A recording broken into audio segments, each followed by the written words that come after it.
Hai teman-teman, jumpa lagi dengan saya. Perkenalkan, nama saya Wahyu Falsafah Restafara. Nah, di sini kita bertemu lagi dalam acara video edukasi. Dalam edukasi kali ini, kita akan membahas tentang pengukuran denyut nadi dan jantung. Jadi, pertama kita akan membahas tentang jantung.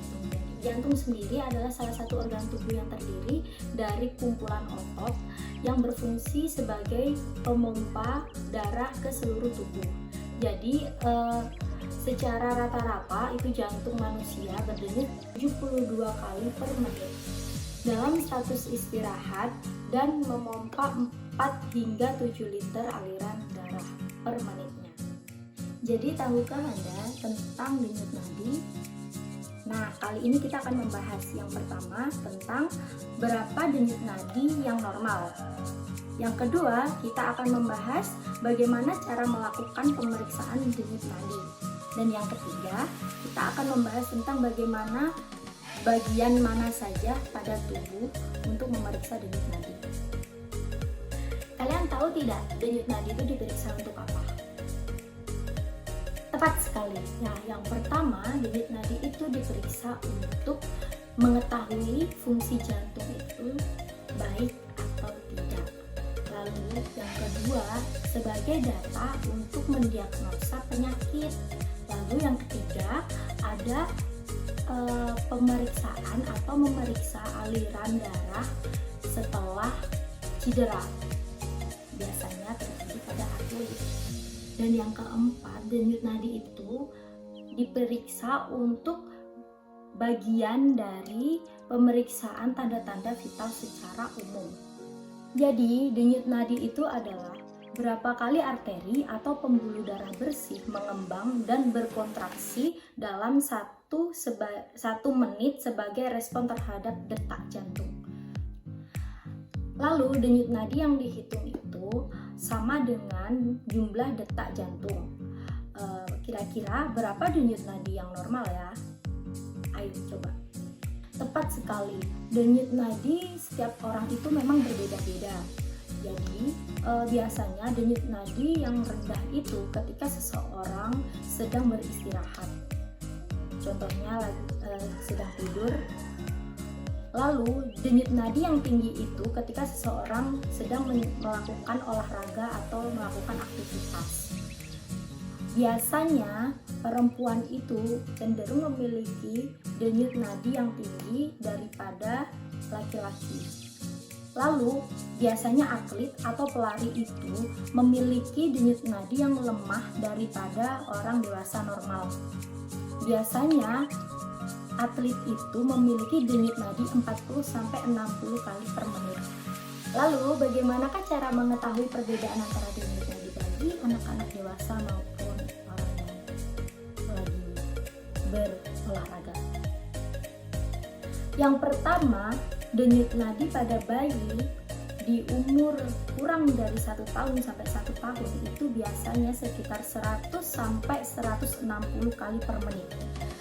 Lalu yang kedua itu bayi atau anak-anak yang berumur 1-10 tahun itu biasanya denyut nadinya itu 70-120 kali per menit.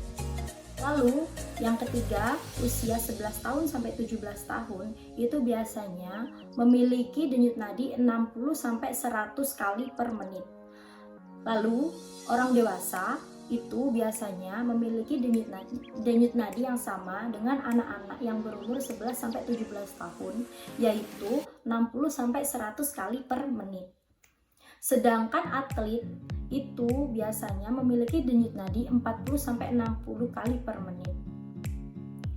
Lalu apa saja yang mempengaruhi denyut nadi? Yaitu ada 6. Yang pertama ada faktor usia, lalu ada faktor suhu udara, yang ketiga ada faktor posisi, yang keempat ada faktor emosi, yang kelima ada ukuran tubuh, dan yang keenam adalah efek samping dari obat. Jadi usia itu menentukan bagaimana denyut nadinya. Seperti yang telah saya sebutkan tadi, bagaimana denyut nadi dari bayi sampai orang dewasa. Lalu pada suhu udara suhu udara itu juga mempengaruhi bagaimana kita memiliki denyut nadi. Misalnya suhu udara panas atau suhu udara yang biasanya kita temui. Lalu yang ketiga ada posisi. Jadi apabila posisi kita sedang duduk atau berdiri, berbaring maupun kita habis berolahraga, pasti akan memiliki denyut nadi yang berbeda-beda. Misalnya apabila kita tertidur, kita berbaring, itu otomatis denyut nadi kita akan melemah. Lalu apabila kita berdiri atau berolahraga, beraktivitas, maka denyut nadi kita cenderung akan lebih meningkat. Lalu yang keempat ada emosi. Jadi emosi ini juga mempengaruhi denyut nadi kita. Apabila kita emosi, maka otomatis suhu kita akan naik dan detak jantung kita pun akan naik. Nah, apabila detak jantung kita akan berdenyut dengan cepat, maka otomatis denyut nadi pun akan lebih cepat. Karena jumlah denyut nadi itu sama dengan jumlah detak jantung. Dan yang kelima ada ukuran tubuh. Apabila kita memiliki ukuran tubuh yang lebih gemuk atau kurus, itu akan mempengaruhi denyut nadi kita. Yang keenam ada efek samping dari obat. Jadi apabila kita mengonsumsi obat-obatan, itu akan memblokir hormon adrenalin yang cenderung akan memperlambat denyut nadi. Dan sebaliknya, apabila kita mengonsumsi banyak obat-obatan tiroid, maka akan menaikkan denyut nadi. Pernahkah teman-teman memperhatikan petugas medis yang selalu meletakkan 3 jari-jarinya kepada pasiennya seperti ini? Lalu untuk apa mereka melakukan hal ini? Ya, benar sekali. Jadi mereka melakukan hal seperti ini itu bukan semata-mata untuk apa, namun itu untuk mengukur denyut nadi yang ditimbulkan karena kontraksi jantung pada seseorang. Baik, selanjutnya saya akan menyampaikan bagaimana cara mengukur denyut nadi.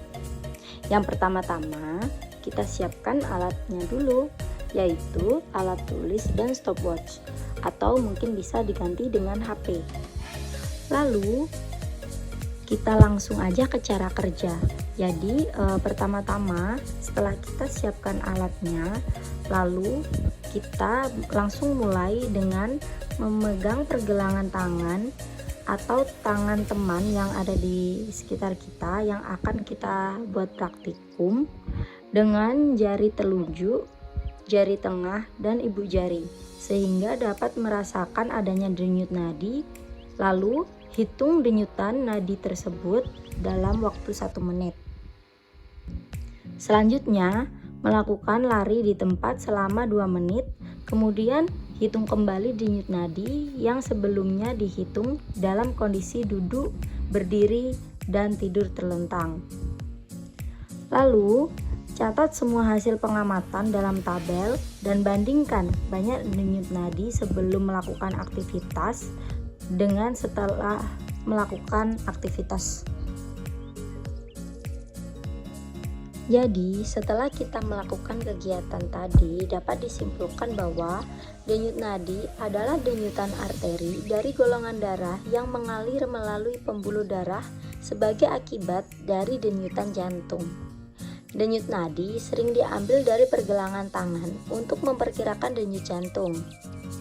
Denyut jantung adalah jumlah denyutan jantung per satuan waktu, misalnya menit. Lalu, rata-rata denyut nadi saat berdiri dari pengamatan yang telah dilakukan tadi yaitu 87,3 kali per menit. Kemudian, rata-rata dari pengamatan yang telah dilakukan tadi saat duduk yaitu 84,3 kali per menit.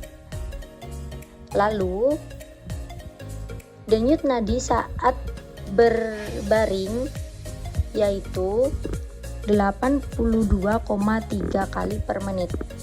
Kemudian, sebelum kegiatan denyut nadi masih berada di hitungan normal. Namun setelah melakukan kegiatan yaitu melakukan lari selama 2 menit, denyut nadi bertambah cepat dan 1 menit hingga 2 kali lipat dari sebelum melakukan kegiatan. Karena saat kita melakukan kegiatan atau setelah kita melakukan kegiatan, oksigen yang kita butuhkan semakin banyak, sehingga jantung memompa darah lebih cepat dari detaknya juga menjadi lebih cepat. Dari hasil percobaan ini dapat disimpulkan bahwa denyut nadi dapat diukur dari pergelangan tangan. Denyut seseorang individu yang beraktivitas tentu lebih cepat daripada denyut seseorang individu yang sedang diam saja atau dalam keadaan normal atau tidak beraktivitas. Jadi bagaimana teman-teman? Apakah sudah bisa dimengerti bagaimana cara mengukur denyut nadi? Semoga dapat dipahami dan mudah dimengerti. Terima kasih.